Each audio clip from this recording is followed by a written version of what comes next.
सामान 100 बरस का और पल की खबर नहीं। सामान तो बहुत सारा हो ना जीवन में इकट्ठा करके रखा हुआ, और उसे भोगने का आपके पास समय नहीं। मैं ऐसे लोगों को देखता हूँ जिनके घर के बाहर बहुत अच्छी रोल्स रॉयस से लेकर के और दुनिया की कीमती गाड़ियाँ खड़ी हैं, लेकिन उसमें बैठने का उनको फुर्सत ही नहीं है। कभी कभी जा कर के, क्योंकि अपने ऑफिस तक जाते हैं, घूमने फिरने का मौका ही नहीं। 1000-2000 किलोमीटर भी नहीं एक एक गाड़ी चली होती इतने इतने सालों के बाद तक। साधन है लेकिन उनके लिए समय नहीं है, अपने बच्चों के लिए समय नहीं, अपनी जिंदगी के लिए समय नहीं है। अमीरी तो है, साधन है, आप उसका आनंद नहीं ले सक रहे हैं। सबकी छुट्टी होती है, उनकी छुट्टी नहीं होती। उनके प्राइवेट सेक्टर की भी छुट्टी हो जाएगी, लेकिन उनकी तो छुट्टी नहीं होती, वो तो हिसाब किताब में लगे रहते हैं। तो सिकंदर से किसी ने कहा कि इतना सारा धन तुम दुनिया जीतते जा रहे हो, इसका आनंद भी तो ले सको। तो उसने कहा काश कि कोई मुझे अमृत प्रदान करे। तो अपने एक मंत्री से कहा कि आपके पास इतने सारे डिपार्टमेंट हैं और स्वास्थ्य विभाग भी है, तो जरा ढूंढो कोई ऐसी चीज़, जड़ी बूटी ऐसी कोई चीज़ हो जिसे खाए आदमी और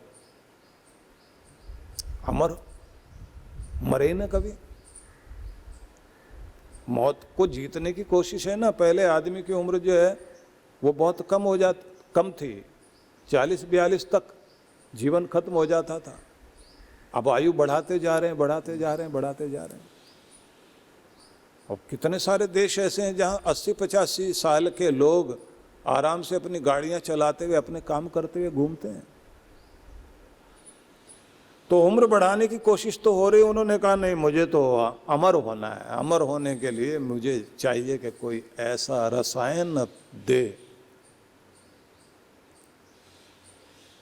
तो पूरे राज्य में घोषणा करा दी गई कि किसी के पास ऐसा कोई अमृत रस हो जो मुझे अमर कर दे तो कितना अच्छा हो। जितना कुछ वो चाहेगा उसको उतना कुछ दे दिया जाएगा, और अगर कहोगे तो किसी एक छोटे से देश को भी उसके नाम किया जा सकता है। सारे वैद्य लोग लग गए, लेकिन सबने ये कहा भाई हम आपकी उम्र लंबी कर सकते हैं, निरोग कर सकते हैं, अमर तो नहीं कर सकते। बोले कोई महात्मा ऐसे होते हो, वहाँ चले जाओ, वहाँ वो ढूंढने से मिल जाए तो वहाँ कुछ बात बन जाए। तो हमें तो अमर होना है। और नगर से लेकर ग्राम तक, और ग्राम से लेकर वन तक, और वन से लेकर के बिहड़ वनों से और पहाड़ों तक दौड़ रहे हैं लोग। बड़ा साम्राज्य मिल सकता है, कोई ऐसी जड़ी बूटी होती है वो ढूंढ ली जाए, मिल जाए। तो एक दिन एक साधु बाबा मिले। मंत्री ने उनसे कहा कि महाराज हम बहुत परेशान हैं, आज तो राजा ने हमको बहुत डांट के कहा कि तुम्हारी नौकरी खतरे में है। उस साधु ने कहा कि समस्या क्या है? महाराज सिकंदर बादशाह हमारे जो अलेक्जेंडर हैं वो ये चाहते हैं कि ऐसी कोई चीज़ मिल जाए तो हम अमर हो जाएं, मरना ना पड़े। बोले वो काम मेरा है, मैं कर देता हूँ। तो महाराज चलिए आप। बोले हम नहीं चलेंगे, हम नगर के बाहर बैठेंगे और उनको कहो वहीं आके मिले हमसे और फेस टू फेस बात करेंगे, सम्मुख। सिकंदर गए और साधु बाबा को प्रणाम किया और प्रणाम करके कहा महाराज आपके पास ऐसी कुछ जड़ी बूटी या रसायन, कोई अमृत ऐसा है? बोले बहुत है। महाराज फिर आपने नहीं पिया? बोले हमने नहीं पिया। तुम पीना चाहते तुम पियो। अच्छा मिलेगा कहाँ? बोले अपने सारे सैनिक वैनिक यहाँ से भगाओ, तुम अकेले बैठो, तब हम तुम्हारे कान में बताएंगे। तो सब सैनिक, सब लोगों को भगा दिया गया और सबको दूर कर दिया गया कि कहीं कोई सुन ना ले। उन्होंने कहा भैया ऐसा करो, यहाँ से ये जंगल पार करो, जंगल पार करोगे तो सामने एक छोटी सी पहाड़ी है, उस पहाड़ी को पार करते ही तुम्हें आगे एक पहाड़ों के बीच में सुंदर सा सरोवर दिखाई देगा। उस सरोवर में जाकर के पानी पी लेना, बस वो अमृत सरोवर है। उस अमृत सरोवर का पानी पी करके बस तुम मरोगे नहीं। सिकंदर तो प्रणाम भी करना भूल गया, जैसे कोई सिर पर पांव रख करके भागता है ऐसे वो भागे और पार करते हुए जंगल को, पहाड़ को, और पहाड़ों के बीच जो एक सरोवर था वहां तक पहुंच गए। वहां खड़े होकर के देखा, देख करके जो निशानियां जैसे बताई गई थी वो सारी निशानियां वैसी थी। बड़े खुश हुए और उन्होंने कहा बस अब बात बन गई।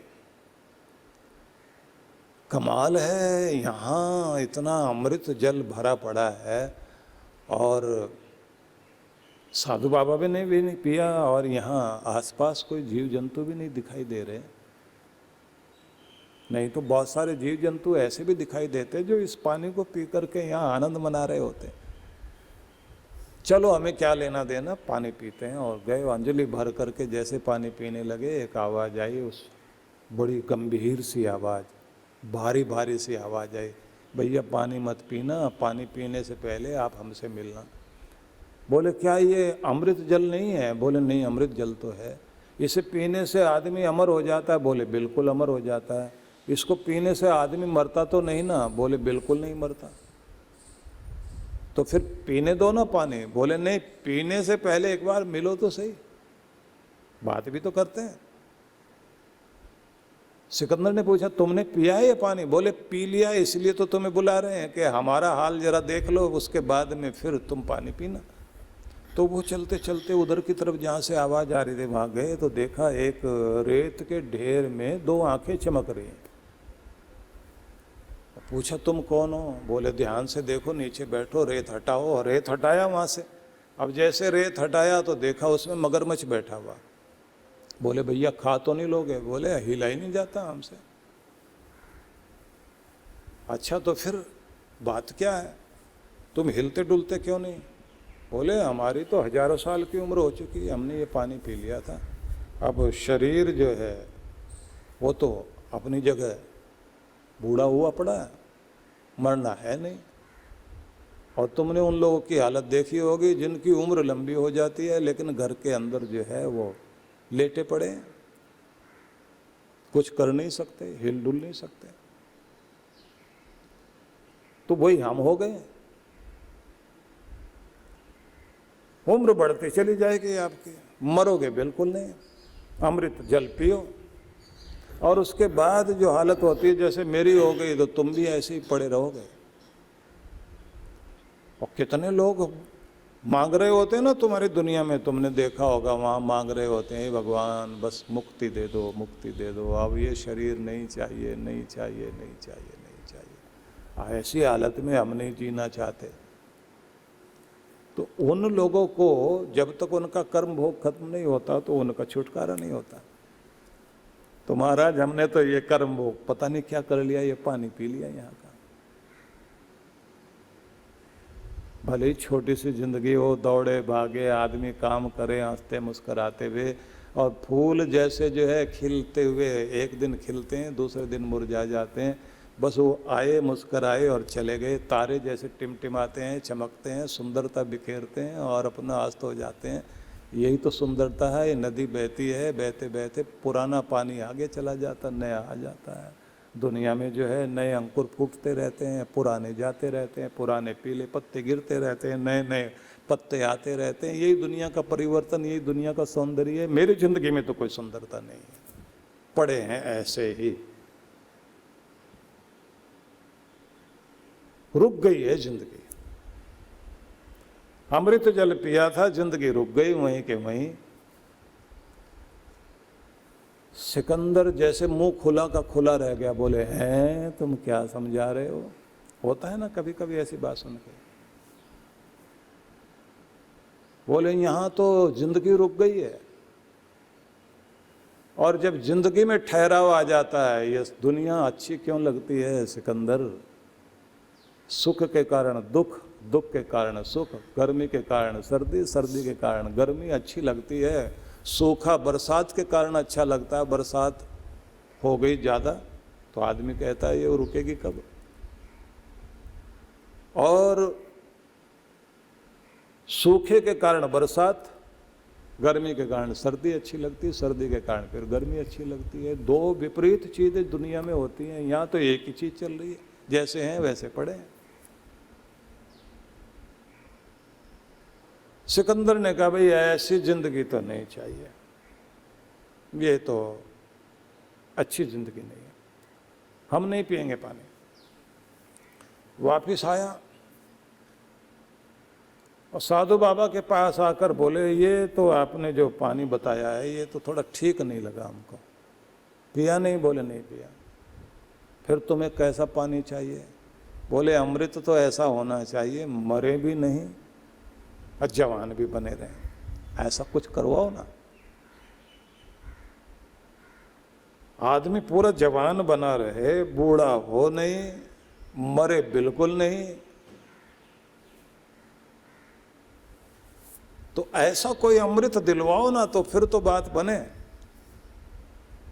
साधु बाबा जोर से हंसे और बोले भैया वो भी है, थोड़ा ज्यादा आगे जाना पड़ेगा। सारे पहाड़ पार करते जाओ करते जाओ करते जाओ, आखिर जो सबसे ऊंचा पहाड़ आएगा वहां से एक झरना बहता हुआ नीचे की तरफ जाता है और वहीं एक पत्थर की शिला है जिसमें तुम देखोगे वो एक कुंड सा बना हुआ है, पत्थर का ही कुंड बना हुआ है। उसके अंदर बूंद बूंद करके ऊपर से पानी गिरता है। वो अमृत है जिसको पीने के बाद व्यक्ति मरता भी नहीं और जवान भी बना रहता है।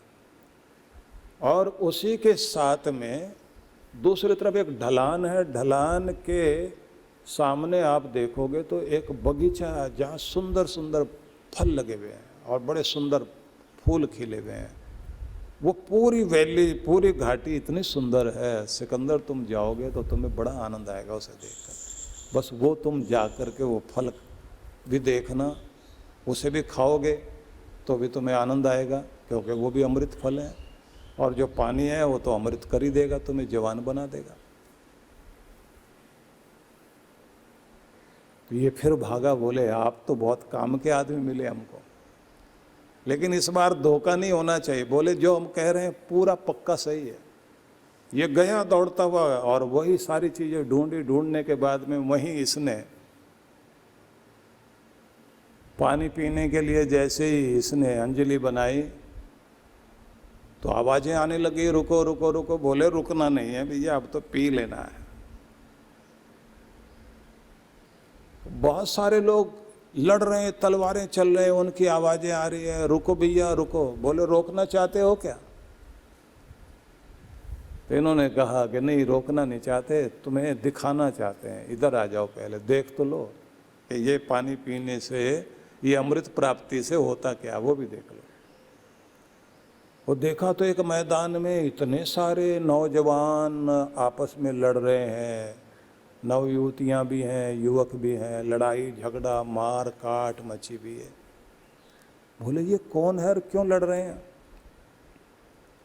बताया गया कि ये सब वो हैं जो एक ही परिवार के लोग हैं। इनमें कोई परदादा है, कोई नाना है, कोई उसका भी दादा।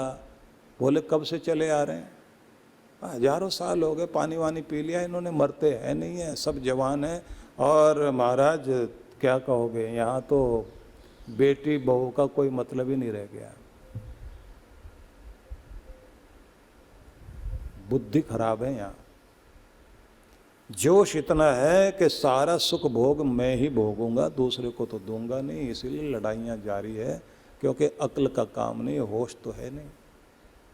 इसको पीने के बाद आदमी की हालत यही होती है, जवान भी रहता है, होश रहती नहीं, जोश ही जोश रहता है। समझाओ तो आदमी समझता नहीं। बोले तुम फिर मुझे क्यों समझा रहे? बोले हम लोगों ने काफ़ी चोट वोट खा ली है, हम लोग ये सोच रहे हैं हमारी तो दुर्गति हो गई, दूसरे की ना हो। बोले मतलब क्या? बोले आपकी दुनिया अच्छी है जहाँ से आए हो भाई, हर मौसम जिंदगी का वहाँ देखने को मिलता है, बचपन का आनंद लेते हो, किशोर अवस्था का आनंद लेते हो, जवानी का आनंद लेते हो, बुढ़ापे का भी आनंद लेते हो, और सबका आनंद लेने के बाद फिर नया होने के लिए, नया चोला धारण करने के लिए चले जाते हो। इसलिए तुम्हारी दुनिया अच्छी है, इस अमृत के पीछे मत भागो। ये अमृत तुमने बहुत देख लिया, तुम्हें तो जिस अमृत की प्राप्ति करनी है ना, वो सच्चा अमृत कहीं और है, स्वर्ग में कहीं है, उसे ढूंढ लो। इस तरह के अमृत की आवश्यकता नहीं है।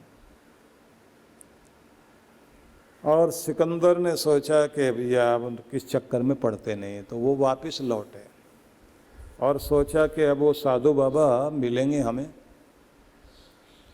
मिलेंगे तो फिर वो कहेंगे पिया नहीं पानी, हम इतनी मेहनत से तुम्हें बताया भी और तुम जो है वापस लौट आए। तो सिकंदर ने सोचा जिधर साधु बाबा बैठे हैं नगर के मुख्य द्वार पर, वहां की तरफ नहीं जाना, पिछली वाली जो पतली गली है उसकी तरफ से जाएंगे और वहीं से जाकर और फिर अपनी रक्षा करेंगे, क्योंकि कहीं ऐसा ना हो कि बाबा जी फिर पकड़ लें हमको। तो जैसे ये चले और इन्होंने बचते बचते जा रहे थे, बचते बचते जैसे जा रहे थे तो सिकंदर ने देखा वो बाबा जी जो है ना, मेन रोड छोड़ के उसी रोड पे बैठे हुए हैं, और वहाँ बैठे बैठे उन्होंने सिकंदर को पकड़ लिया, भाग मत। महाराज मैं तो सोच के आया था कि आपसे बच जाऊंगा। तो उन्होंने कहा कि तूने अमृत रस पिया नहीं है, तो अब मैं तुम्हें सच्चा अमृत बताता हूं। महाराज ये झूठा था। बोले ये झूठा नहीं, ये तुम्हें समझाने के लिए बहुत आवश्यक था कि झूठे रसायन के चक्कर में मत पड़ो। ऐसा कोई कार्य करो कि तुम्हारे जाने के बाद भी ये शरीर भले ही मिट जाए, लेकिन तुम्हारा नाम दुनिया में रहना चाहिए। दूसरी बात उन्होंने कही कि अगर तुम साधना सीख सकते हो तो वो चीज़ सीखो कि जिससे तुम उस अमृत को प्राप्त कर सको जो केवल परमात्मा के धाम में जाकर मिला करता है, भगवान की भक्ति से मिला करता है। इसलिए कहा गया अगम अगोचर गम नहीं। जहाँ कोई किसी प्रकार का गम नहीं है, चिंता नहीं है, पीड़ा नहीं है, वो तो परमात्मा का धाम है, और वहीं पर आपको जाने की चेष्टा करनी चाहिए। इसी को नारद महाराज ने कहा कि तृप्ति मिलेगी तो केवल मात्र भगवान की भक्ति से मिलेगी।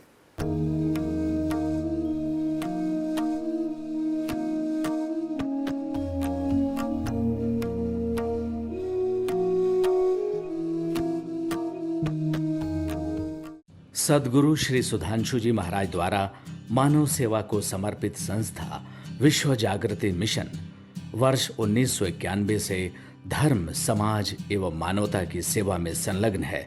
यह संस्था 90 मंडलों, सेवा केंद्रों के माध्यम से न केवल भारत अपितु देश के बाहर अनेक देशों में सेवा के कार्य कर रही है।